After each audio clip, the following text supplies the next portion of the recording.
Hi guys! Maganda ring gabi! Welcome back po dito sa Gandara SRU channel for showbiz update. Andito na naman nga po akong muli nagbabalik. Ang nagmamaganda ninyong kachismosang Kim Pao. Wala na nga pong iba ang lokaret na si Gandara upang maghatid sa inyo ng latest update and fresh happenings patungkol kila Kim Chiu and Paolo Avellino. And para nga po sa gabing ito, ang tatalakayin naman natin at pag-uusapan ay may kinalaman dito sa mga blessings na natatanggap ngayon ni Kim Chiu. Grabe, kaliwat kanan. At syempre, tungkol naman kay Paolo Avellino, may pahiwatig na sinundo niya si Kim Chiu. Pag-usapan nga natin yan Pero bago po ang lahat, sa mga hindi pa nakaka-subscribe sa ating channel, paki-click lang po tayo ng subscribe button at notification bell na nariyan sa baba para maging updated po kayo at ma-notify tuwing may bago tayong chika at balita hinggil sa Kim Pao. Basta po mga balita na may kinalaman kina Kim Chiu and Paolo Avellino, sagot na po natin yan. And unahin po muna natin congratulate si Kim Chiu guys para sa kanyang nakuhang award. Grand winner po si Kimi ng Most Popular Leading Lady sa the 3rd Gawadangal Filipino Awards 2025. Most Popular Leading Lady. Grand winner Kim Chiu. So, ayan. Grabe, slayable naman talaga. Slayable. Slay Kim Chiu. Grabe naman nga ating queen, Kim Chiu. Talagang inuulan po ng blessings. Congratulations, Kimi, and thank you so much po sa lahat ng nagsuporta kay Kim Chiu. Samantala, dumako naman tayo dito sa blessings ni Kim Chiu. Another blessings sa natanggap po niyang bagong endorsement. So, eto pala yun. Post nga ni Isaiah, ayan, TVC for new family at Chinita Princess. Okay, nakatagang Star Magic po dyan. And grabe, new family meaning new endorsement, new fam for Kim Chiu. Sa kabila po, kaliwat kanan na pangbabatikos kay Kim Chiu at pilit na hinihila pababa, eto po si Kimi at talaga naman pong lumilipad ng mataas. So, diba? Talagang ang blessings kay Kim Chiu ay umuulan-ulan. Sorry na lang sa mga bashers, mukhang ultimo ambon, hindi po sila makasalo ng blessings.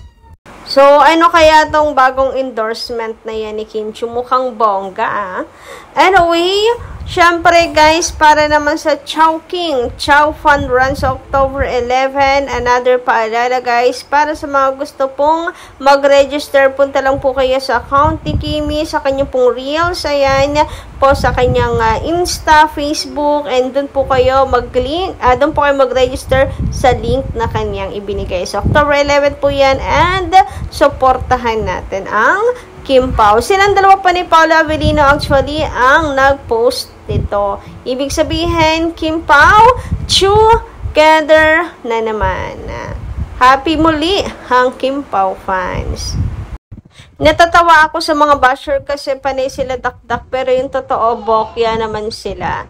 Tapos tayo na tinatawanan nila, actually pinagtatawanan lamang din sila kasi sa atin ay sila po ang loser.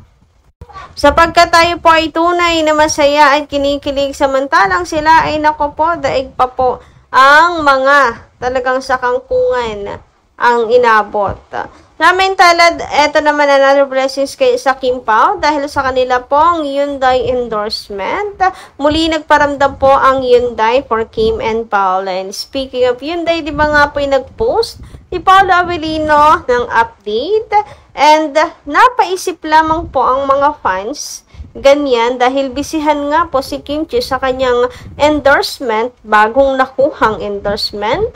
Ito si Paolo Avellino at may pag-flex nga na kanyang Hyundai na para bang may nais iparating. So, alam naman po natin guys na ito po ay para sa Hyundai endorsement. Pero syempre alam niyo naman ang mga fans, 'di ba? So, feeling ng ilan pahiwatag to ni Paolo Avellino na habang bisihan ang kanyang Chinita Prinsesa, siya ay manunundo.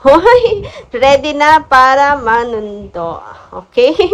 Palagay ninyo guys. Ayun naman po ay ano lang, Palagay lang ng mga fans. Okay? Syempre, connect to the dots. Dilolo at your own risk. Sa amin tala, dumako naman tayo sa mga comments ng atin po, mga kakimpaw. Maraming salamat sa pagtutok, Madam Lorna. Ayan, po ninyo basahin ko inyong comment. Bilang aking pasasalamat sa inyong walang sawang pagsubaybay sa ating mga update. So, sabi ni Ma'am Lorna dito, iyang mga nagpipilit na makapareha nila si Paulo. Ito ang dahilan ng mga atat kay Paulo. Gusto lang nila na masaktan at magkaproblema sa pagmamahala ng mag-asawang MR and Paul and Kimberly Chu F. Abilino. We always love Kim Pao couple forever. Oo nga, no? Napakatahimik po ng mag-asawang MR. Pilit nilang guguluhin kasi ang gusto nila ay si Paolo ang maging endgame po ni M. Nako. Totoo ba silang mga fan ba talaga?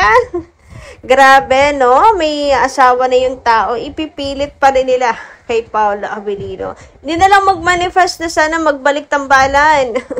Pero yung ipilit na i-link na ito ang maging endgame. Nako, mga walang respeto. Yan ang mga fandom na hindi natin dapat tagayahin. Huwag tularan. Na gusto pang masira ang buhay ng isang tao, ipagpilitan lang, or masira ang buhay ng kanilang idolo, mapagpilitan lang, o maipilit lang ang kanilang gusto. Nako, no po tayo dyan. Okay? Huwag na natin tularan kasi mga toxic na tao po ang mga yan. Samantala, dumako naman tayo dito kay Horizon Kim na comment. Ang sabi niya, bakit noong hindi pa umabot si Paulo sa sobrang kasikatan, noong hindi pa nagtatambal ni Kim, ay hindi nagmamanifest na gusto nilang makatrabaho si Paulo? Oh, something fishy. Totoo nga. Oo nga, no? Napaisip din ako doon bakit kung kailan lang naging matunog ang pangalan ni Paulo sa kaniglalabasan, gusto kong makapartner si Paulo. Bakit ngayon lang? Bakit sila nagsusulputan saka nagmamanifest? Samantalang nung wala pa, hindi pa ganito, umaabot ang kasikatan ni Paulo ay dead mabels sila. Okay, lakas maka showbiz, galawan. Diba? Kapit lang.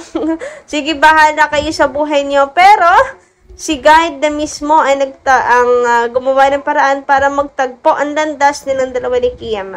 Tandaan, ito po'y hindi ipinilit na love team. Kagaya ng ginagawa ng ibang fandom na pinipilit talaga. Oy, dapat ganito, ganyan. Dapat si ito. Okay? Ang nangyari sa Kim Pao is magic. Diba? Tadhana talaga. Destiny. Yun ang masasabi lang po natin. Ay nako, halata po sila, no? Ngayon pa kung kailan todong sikat na si Paolo Abilino. Bakit hindi before, diba? Bakit hindi noon? Thank you so much, Ma'am Horizon, Samantala, ayun naman sa komento ni Ma'am Emelita Brayones Mercado. Shoutout po sa inyo. Ayan, sabi niya dito, bakit ganon? Yung dating sikat at lalaos, tapos gustong bumalik, laging dumidikit kay Pao. Kasi naka-love team. Kasi naging ka-love team ni Pao noon.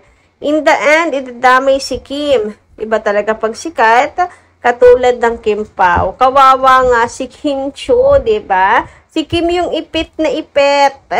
Nagbumuhang kontrabida. Wala naman pong ginagawang masama si Kim Chu. Kaya guys, huwag natin hayaan. Kaya nga nandito tayo. Ito ang papel natin sa ganitong mga panahon at sitwasyon na talagang pinagkakaisahan po nila si Kim Chu. Dapat maging isa rin po tayo. Magkaisa rin tayo na depensahan, protektahan, of course, suportahan si Kim Chu nang wala pong hinihinging anumang kapalit. Sapagkat deserve ni Kim Chu ay naman po ang kanyang natatamasa. Ito kanyang tinabaho, pinagtrabahuhan, minahal ang kanyang trabaho, pinagsikapan, nagtiyaga si Kim Chu. Diba? Bunga po ito ng kanyang paghihirap mula sa ilalim hanggang siya sa ngayon ay nasa ibabaw at tururok na ngayon ng tagumpay. Alam nyo naman guys kung gaano kabuti ng puso ni Kim at deserve po niya ang atin pong suporta. Protektahan din po natin syempre ang tambalan nila ni Paolo Avellino. So yun lang muna guys sa ating update. Maraming salamat sa inyong pakikinig. Kita-kits po muli sa susunod nating mga chikas. Maraming po salamat.